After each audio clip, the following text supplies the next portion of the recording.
সবই তো কিনলাম, আবার কিছু না জানি ভুলে গেছি। কাপড় কিনছি, মেকআপ কিনছি, কাজল কিনছি, লিপস্টিক কিনছি, আইজল দর্জির দিয়ে লেহেঙ্গা সিলাইছি। আর কি জানি আছে মেহেন্দি নেই কে ওন কার দে মেহেন্দি লাগামু। ও মা, ও মা, মা শুনো মরদা মরকে তুমি এমন করে কে? তোমার মেয়ে যে কত বড় বস্তু ভুলে গেছে গা, এটা তোমার চিন্তা হয় না? হ্যাঁ তুই আবার কি বললি? তুই না সব কিনলি।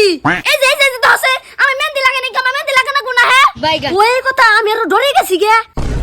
হাই হাই, এটা বড় কথা না। নে ধসে মেহেন্দি লাগে না, মেহেন্দি ছাড়া ঈদে জান যাবো না। হ্যাঁ মেহেন্দি এবার লাগান না না আমার না ঘর নে পিনু।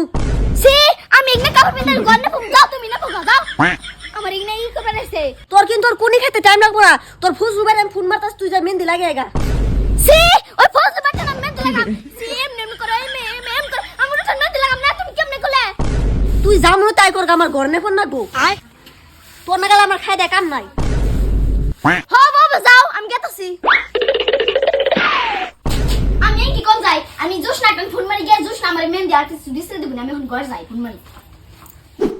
মোবাইলটা যে হামলে রেছি মা তো দেখে না, ইনকে জোশ না রে ফোন মারি।